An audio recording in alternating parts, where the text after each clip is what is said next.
Tonight, we're cracking open the HAZMAT Bowman batch number 4.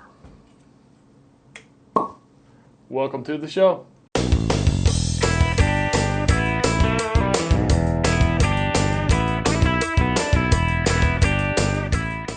So, wow, Daniel, HAZMAT Bowman, I never see that in North Georgia. No, it's pretty hard to find in North Georgia, but I was lucky enough to grab this one. Paid a little over MSRP for it, but I was happy to grab it. And really, MSRP, as I understand it, is like 99 or 100 bucks about? Yeah, MSRP is 99 bucks. I Wow. paid, I'll be honest, 149 for it, but That's a little bit of a premium. A little bit of a premium, but it is 139.7 proof, age 10 years. Wow. So, and if you've been watching this show a while, you know that my favorite single barrel is John J. Bowman. It always has been. And now it's usually not a store pick. It's just a single barrel that he put out, and sometimes you can find it. And when you do, it's usually around 60 bucks. Yep. And it is a killer single barrel. So this is like the cask strength version of this on steroids. Yeah. So we reviewed batch 3 last year. Was it batch 3? I couldn't remember. It was batch 3, but I don't remember the proof being 139. No, I mean that's so close to HAZMAT. You would remember that. It had to be in the 120s. Yeah, I'll have to go back and look at that one, but yeah, I don't remember it being 139.7. That's for sure. And the lead-in or the segue is that we're actually going up to HAZMAT Bowman Distillery in December and doing a barrel pick. Yeah, looking forward to that. That's for sure. Exciting. So what can you tell us about this fine HAZMAT Bowman, which is part of the Sazerac family, as I understand, correct? Yes, sir. I don't know a whole lot about the HAZMAT Bowman other than it is supposedly distilled at Buffalo Trace and then shipped to Bowman. Where they distill it again in their pot still. Distill it again, yes, and then age it on site. Yeah. So, which is interesting because Buffalo Trace is column stills, and they take this and redistill it again in a pot still, which gives it a little different profile. Yeah. Weird. For sure. But it works for them. Yeah. Well, I had a light go out. Let's fix that. There shall be light. Yeah. We, don't always rely on batteries. Would be my first rule. Right. So for a fresh crack, wow, and 139 proof, there's not a lot of ethanol there. No, you would expect it would almost, I've had this where the ethanol would almost burn your nostrils out and going like, you're not any good for another 5 or 10 minutes. Now, don't get me wrong, there's some there, but it's not anywhere near what I thought there would be. No, this is, it doesn't nose anywhere near HAZMAT level. Mm-mm. In fact, if you ask me, I'd go in like, well, 115, 120. It just doesn't smell that proofy. What are you getting on the nose? Because I know what I'm getting. I'm getting a lot of traditional bourbon notes there, molasses, brown sugar, maybe some dark fruits, medium to dark fruits. But I mean, very traditional, ultra traditional, what you'd expect in a good bourbon. Almost getting like some honey there too. Well, I'm getting sweetness, but it's like a honeycomb sweetness almost to me. I'm not sure where the sweetness comes from, but I can imagine it being honey. It's got a nice aroma to it. Yeah. Ready to try it? Yep. Cheers. Cheers.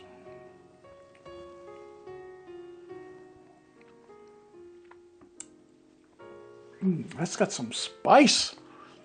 Lit up the front of my tongue there with the pepper. Yeah. Man. Definitely a little bit of spice there on the front of the palate. But it's sweeter on the palate than it is on the nose. It is on the nose. Yeah. I really like that sweetness on the palate. Definitely brown sugar molasses for me going on with a little bit of nuttiness. Yep. I agree so far. Wow. Yeah, I gotta have another sip, but man, Absolutely. did you see the legs on the glass? Yeah. That is just like oily, viscous. Well, there's no legs on my glass. It's just staying. It's just like a ring around the glass and just we're staying, guys. It coated for sure. Coats very well.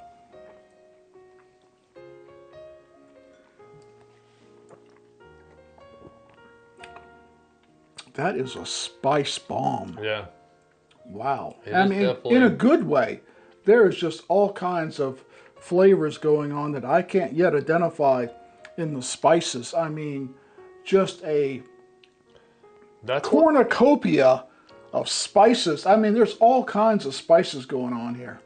Yeah, that's what it is for me so far. Is just a spice, baking spice.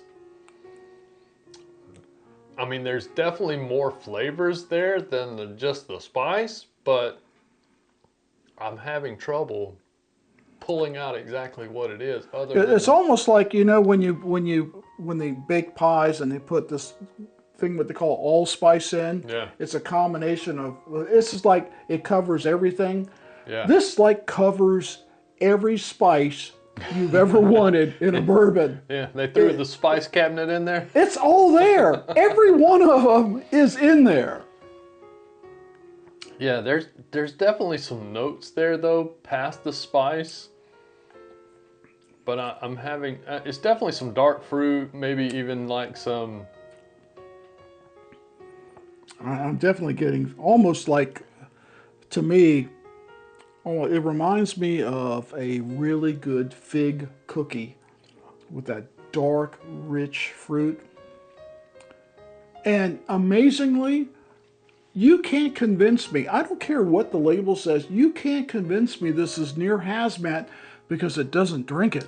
No, it doesn't drink 139.7 to me. No, but it is definitely spice forward on the tip of the palate.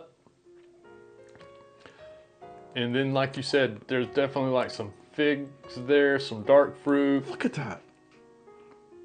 Yeah. Holy It has got crap. legs on it for days. And the finish is just lingering on my palate. That's amazing. Yeah. Yeah, It coats the palate really, really well. This is probably one of the better, what I call spice forward bourbons. I mean, really in your face, Yeah. interesting, flavorful. You want more, give me another sip kind of spice. I don't know too many bourbons that do the spice quite as good as this A. Smith Bowman. I might have to get another little pour here. I really like the John J. Bowman, but it's more of a daily pour. Yes. This is a special pour. Yeah. I definitely want to revisit this after it's had some time to open up. I bet it's going to get even better. Did you tell me it's 10 years? Yeah, it's 10-year-old. Yeah, 10 years old. It's got the smoothness of a 10-year, but it's got the spice of something.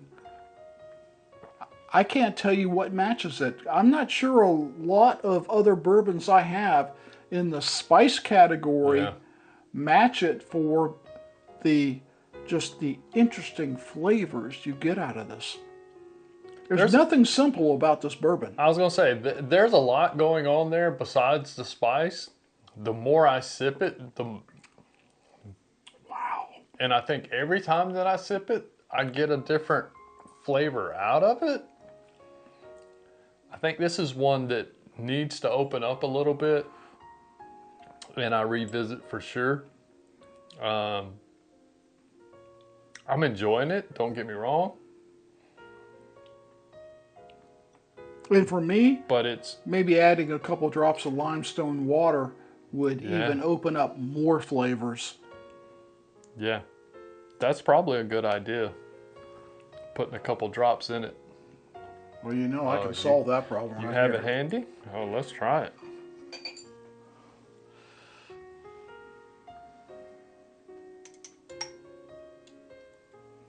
Not too much. can always add. Can't take it away. You can't take it away. You just put one? It was a big drop, so I think it was 2. There we go. Yeah, and don't take a good whiskey like this and add tap water. Get you some limestone water or distilled water, something that doesn't have any chemicals in it. Yeah. I prefer limestone water because that's wow. what most of the distilleries proof their whiskey with. So, and it's Amazon. It's easy to find. And cheap. And cheap. I think that opened the nose up.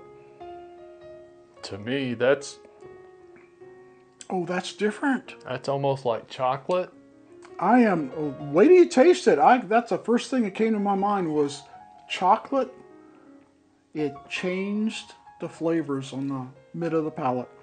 Yeah. Wow. Wow. Yeah.